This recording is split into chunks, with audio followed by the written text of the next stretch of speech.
Hello and welcome to Tonalist Painting with M. Francis McCarthy. This is your painter in residence, M. Francis McCarthy. And the painting I'm bringing you today, it's a study. It's 5 by 5. It's called Midsummer Stream. And I completed this study, last month. Maybe just the tail end of the month before. It's sort of interesting though because it's quite a bit different than any other scene I've painted. I've done a lot of rivers, but not usually from this angle, and certainly not with this kind of approach. So, you've got the rocks. I've done that before too, but it's just it's different, and so that's one of the reasons that I thought I'd share it. I have a larger painting I've done. I think that's an 11 by 11. Maybe it's a 12 by 12. I'm not really sure, but we'll be getting into that next week. And I've had a good response to this painting in my studio, and it's been sitting there. In fact, I nearly sold this study last week, except I ended up talking them out of it because I said it looked like the US and they thought it looked like New Zealand. But just a lesson for you painters out there. If they think it looks like New Zealand, or they think it looks like wherever, just, it's fine. Landscape. This is one of my things. I get a lot of that where I am because most of my sales come from tourists. The thing is, though, I'm not really a tourist painter. I really don't care where a scene's from. I'm really about painting an emotional approach to the landscape, and so for me, the landscape itself is just a vehicle to get me there, and that's not going to change. And in spite of the fact that if I was painting typical New Zealand beach scenes out here, I'd probably have, at least I'd have greater success here in New Zealand.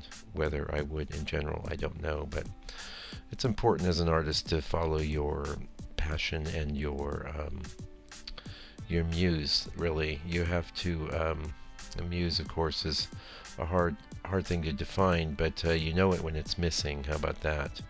And speaking as somebody who was a commercial artist for 13 years, I got out of it. I still did know how to engage inspiration as a part of the commercial process, but you can't ignore the muse. You can't ignore inspiration. You need to be able to feed it and keep it going. And when you abuse it, say in the name of commerce, there'll come a time when it won't be there for you, and I don't know if you're able to get it back. I think, like, as far as artists that have lost it and got it back, about the only one I can think of is David Bowie. I'm a fan of his, and he was sucking pretty hard coming around 88, 87, 88. But I have to say, even through those periods, he did some decent music, but he did some of the worst things ever at that time and really hit a bottom, which he was clever enough to get out of. And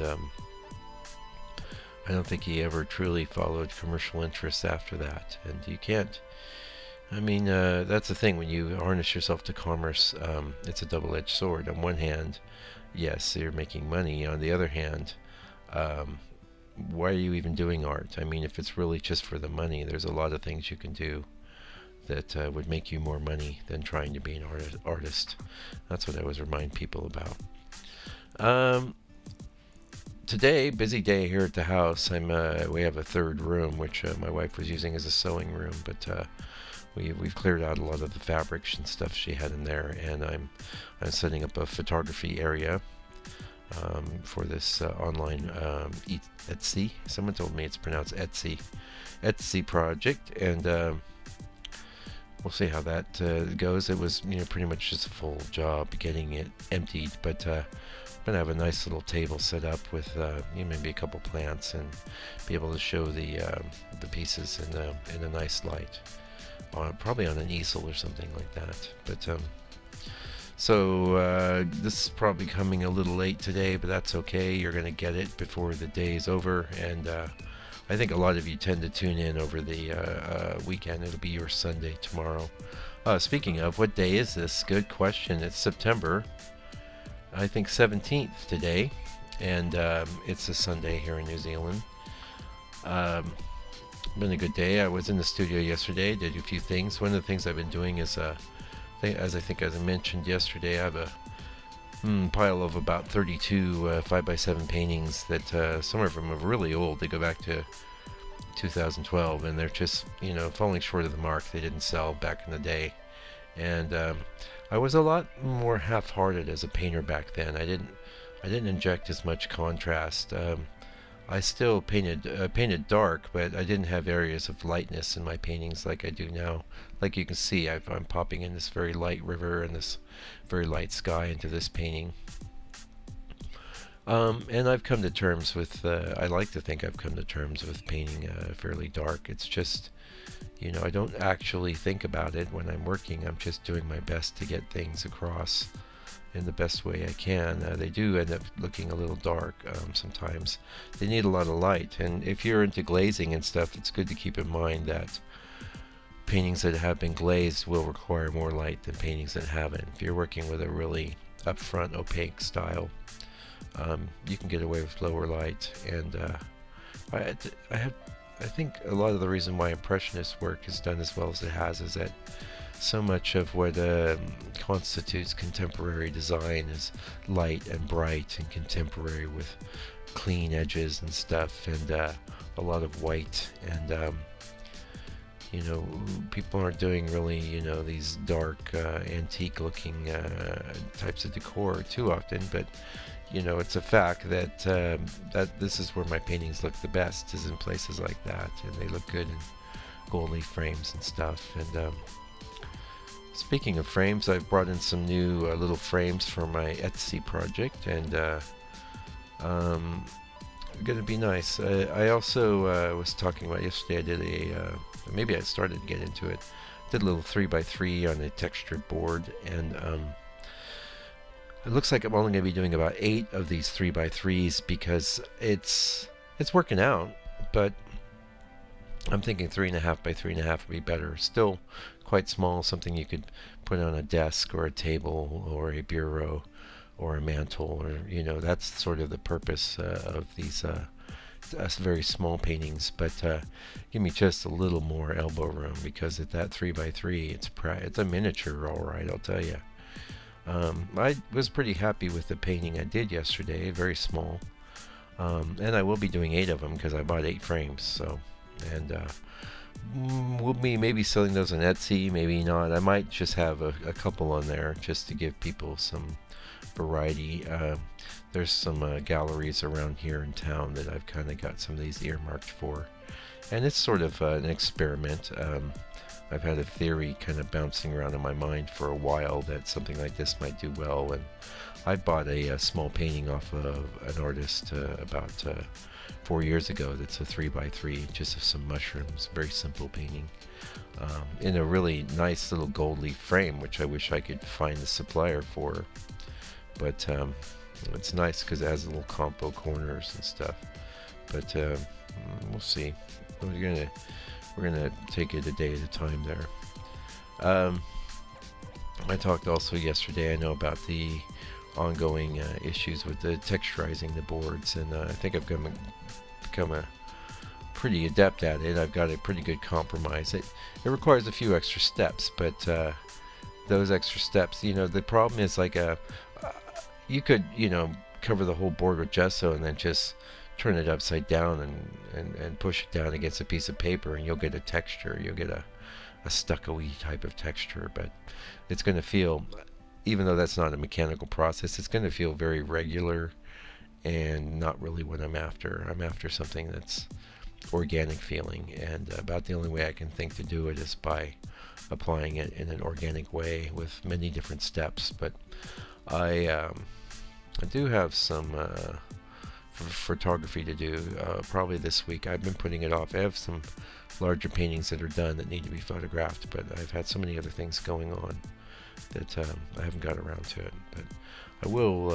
I know I've been talking a lot about this texturizing, and it's just sort of one of the issues on the blog, where a lot of times when I'm showing you is a month or several months behind what it is I'm into, which is a lot of times not really too big a problem, because I don't I tend to work in a very similar way for a long time, but moving into the texture is a pretty big deal, just like moving into the burr number background was a big deal. You can see I'm using the burr number background here, and I'm still really into that. I really like that.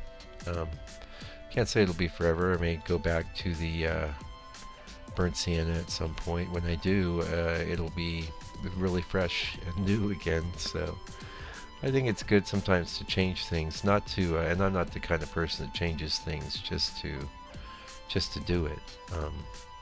I change things. I think about it for a while. I work it over in my mind, and then one day I'll change, and then people will usually be quite surprised because I'm fairly well known for being a very consistent person, and so they expect me to never to change. And then when I change, everyone's like, "Oh my God, what's going on?" You know. But whatever, you've got to change. You've got to be moving.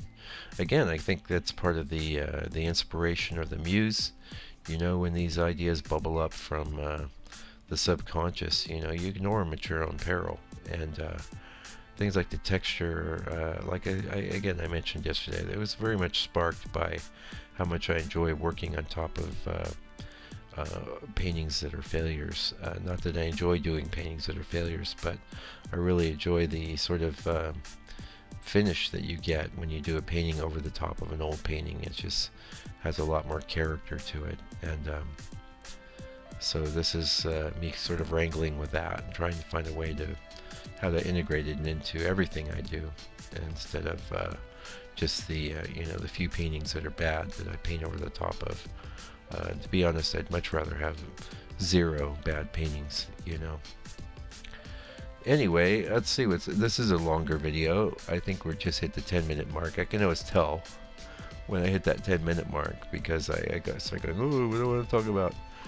But there's always stuff to talk about. I am going to be taking a new student on board next week, which is exciting, and I love teaching, and but I've had some bad experiences as a teacher with lazy students, and you could say, well, what's it matter, you're still getting paid, but I don't work like that. I put too much into what I do to have a lazy student. I have to deal with that. It's just too irritating, and the last student I had was lazy as, and it was irritating for me. And in fact, about towards the end of our time together, I would be coming home after lessons, and my wife would ask me, what the hell is wrong with you, you know? And it would just be, I was so irritated by this, you know, giving this person all the tools they needed to improve as an artist, and yet week after week seeing them not apply themselves, or just barely apply themselves. It just was a waste of time and not what I'm into. But this lady that's coming on board looks like she's ready and willing to learn, and I'm always really happy to teach. As you know, if you follow this channel, you know I'm always teaching here. I'm always trying to impart my hard-won knowledge to people, and not that this channel is even purpose-built for people to learn how to paint. It's mostly just a way of me sharing my day in and day out experiences in the studio, and sharing my painting process with you, since I have, you know, a lot of videos, and it's good to share. I think it's good to share. I mean, what's the point of recording something if you're not going to make it available for people to look at? Anyway, let's pardon me.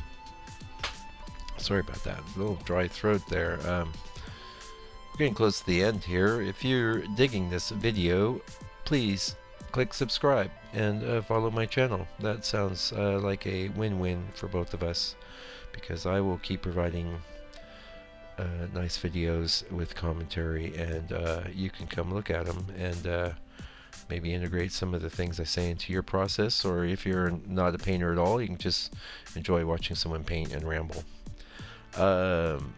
You can also go to my website, landscapepainter.co.nz,